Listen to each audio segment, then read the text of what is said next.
Quando é que tu decidiu entrar nas redes sociais? Cara, na verdade, assim, eu estou nas redes sociais faz um bom tempo. Eu sou atleta profissional, tenho uma grande carreira esportiva, mas comecei a atuar fortemente dentro das mídias sociais, mais o YouTube, em 2014. Uhum. Com um canal da Max Titânio, que é a empresa que eu trabalho até hoje. E de lá para cá venho desenvolvendo esse trabalho, mas não era um trabalho que era tão forte quanto agora. Começou a ficar muito forte a partir do momento quando colocaram um diretor, né, de marketing que trabalhava exclusivamente com YouTube e Instagram, que é o Renato Cariani. E ele que começou a alavancar demais as mídias sociais da empresa. E óbvio que as minhas começaram a se alavancar junto com esse incrível trabalho que ele começou a desenvolver na empresa. Então, é tudo fruto de um trabalho em equipe, em conjunto, tanto o meu quanto da Max Titânio e desse cara chamado Renato Cariani. Sim, ele tem uma visão mais do marketing e ajuda os atletas, o pessoal que está em volta, a usar essa ferramenta? Sim, cara. O Renato ele tem uma visão muito mais ampla de como que você deve trabalhar, tanto fora das redes sociais quanto dentro. E eu já tinha minha metodologia, né, muito mais ortodoxa de trabalho, mas eu não conseguia atingir o número de pessoas ao qual eu poderia atingir se eu não tivesse esse mecanismo, que é como eu falo que o Renato ele é como se fosse uma janela da oportunidade. Ele dá a oportunidade de você se apresentar. E dependendo de como você se apresenta, você consegue ou não ter sucesso e reconhecimento. Uhum. Então, a partir desse trabalho, eu comecei a ter mais reconhecimento. Justamente por essa oportunidade, porque o canal que ele possui é muito grande também. O canal dele tem 2,5 milhões de inscritos. Então, o volume de visualizações dele é para lá de 20 milhões mês. Então, são muitos vídeos, é um trabalho muito grande dele, do Maurício Lavorato, que é o sócio dele no canal. E, cara, os caras são foda, velho. Os caras sabem trabalhar.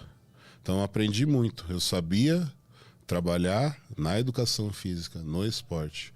Mas esse trabalho dentro da rede social foi todo desenvolvido por ele. E eu tô indo aí no embalo e graças a Deus tá dando muito certo. Tu acha que existe tipo um ponto de tensão nessa situação? Porque o atleta desse esporte ele tende a ser mais introspectivo e tá mais voltado para si, Sim. quase que uma meditação eterna, assim, o cara sempre pensando. Sim. E o trabalho na rede social ele é uma coisa muito mais para fora, extrovertida e tem que interagir com a câmera e tal. É aí que mora o grande problema.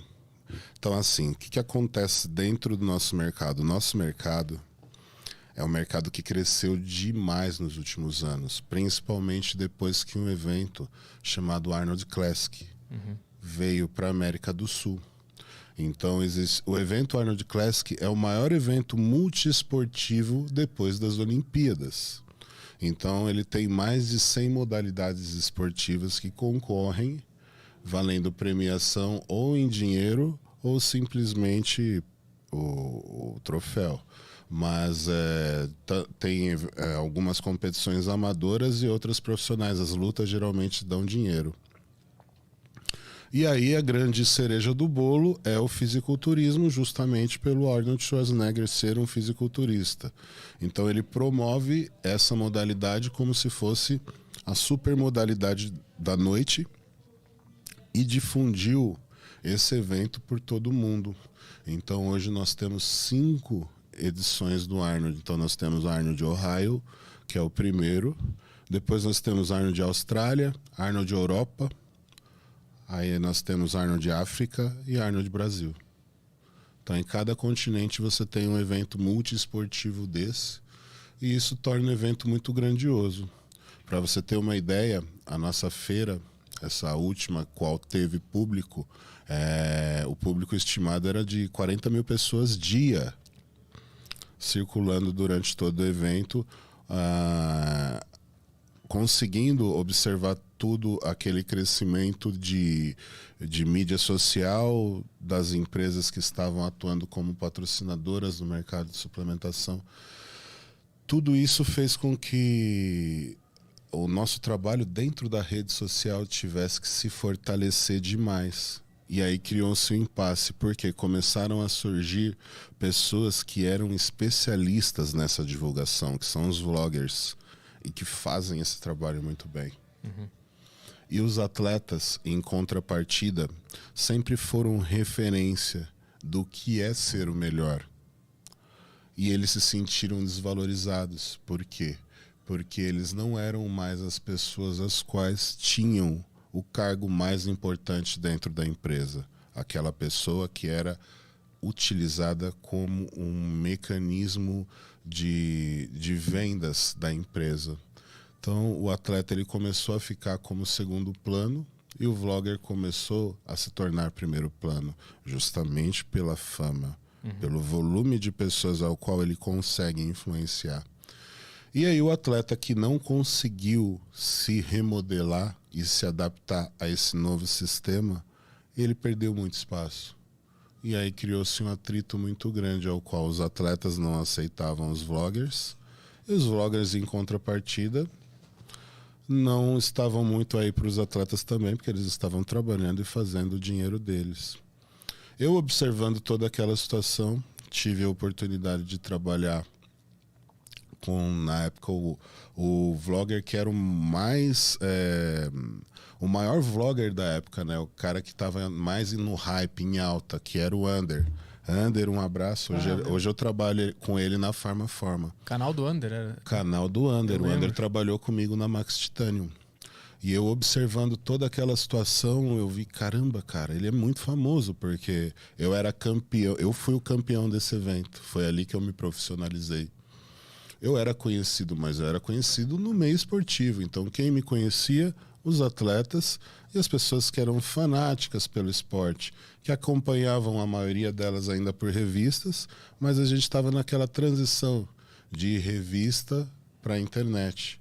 Então ainda existia aquela briga entre a revista e a internet. Hoje já não tem mais como brigar com a internet, isso já acabou. Mas naquela época ainda tinha revista.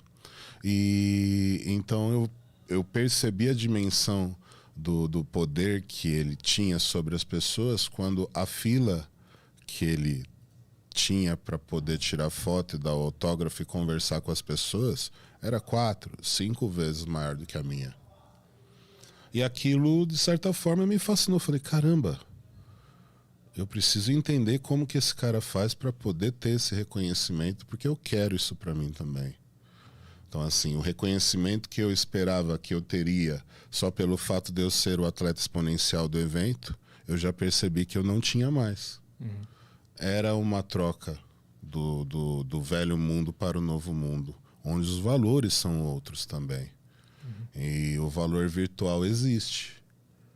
A gente que trabalhava só com o real, que tinha esse problema de não conseguir enxergar que o valor virtual real existe e muitas das vezes ele é maior do que o valor real. E a partir dali eu comecei a mudar minha concepção, pedi bons conselhos pro Under, ele se tornou um grande amigo meu, hoje inclusive nós trabalhamos juntos na Farmaforma. E a partir dali eu comecei a trabalhar dentro da rede social mais fortemente, mas com a introdução do Renato Cariani foi onde foi um diferencial. Por quê? Porque por mais que eu trabalhasse dentro da rede, eu sempre me portava como um professor. Eu fiz educação física na Faculdade de Educação Física de Santo André, FEFISA, e sempre tive uma postura mais fechada, mais séria, mais introvertida. E sempre queria passar o conhecimento de uma forma muito técnica. E conforme o tempo foi passando, os números que eu possuía do canal não atingiam mais o que atingia-se no começo. Aquilo que era novidade já não era mais novidade. Então eu precisava inovar, o canal precisava rejuvenescer. Mas eu nunca trabalhei com internet, nunca foi o meu forte. Eu sempre fui atleta e treinador de atletas, onde eu me formei mesmo. Essa é a minha real atividade. Então ali eu me vi numa situação onde eu tinha um impasse, porque eu sabia que eu tinha um conteúdo diferenciado e que eu tinha muito a agregar para as pessoas que estavam assistindo, mas eu não sabia apresentar aquilo de uma forma que não ficasse chato, que se tornasse interessante. Então, eu parecia aquele professor chato de escola, né? Que todo mundo sabia que era um bom professor, mas que ninguém gostava de assistir a aula, porque a matéria era um saco. Ficava bocejando na aula. Exato. E com a entrada do Renato, tudo mudou. Por quê? Porque o Renato ele tem uma forma diferente de como apresentar o conhecimento. Então o Renato ele gosta de entreter as pessoas, ele gosta de motivar as pessoas para depois ensiná-las. E a partir desse mecanismo que ele fez com que eu mudasse, eu comecei a usar o motivacional, mostrando que as pessoas poderiam ter sucesso independente do ponto de partida. Independente se você é magro, independente se você é gordo, se você sai de um estado de anorexia ou de uma doença, você pode ter sucesso. O que te move é aquela vontade de vencer, é aquela seriedade e aquela coragem de aceitar o desafio e lutar por aquilo e se manter resiliente sobre aquela linha de pensamento que você formou, não fraquejar. É isso que faz nós do esporte termos sucesso. Então, a partir desse momento, eu comecei a mostrar uma outra pessoa.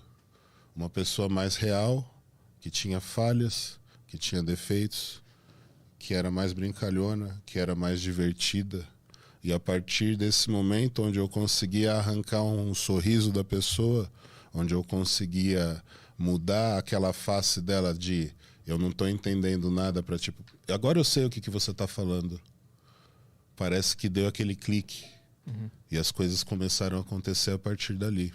Mas foi exatamente isso. Eu comecei a mesclar um pouco de entretenimento dentro desse conhecimento, um pouco de resenha. E a partir dali as pessoas começaram a aceitar muito mais o meu trabalho de uma forma positiva e eu comecei a ter muito mais reconhecimento. Então eu consegui mais patrocínios, consegui mais reconhecimento através das minhas consultorias, tudo graças a essa mudança de hábito e de como que eu me apresentava para as pessoas. Isso se tornou muito mais prazeroso para mim também, porque hoje eu me sinto mais leve. Eu não preciso ter aquela aparência carrancuda e séria a todo momento. Eu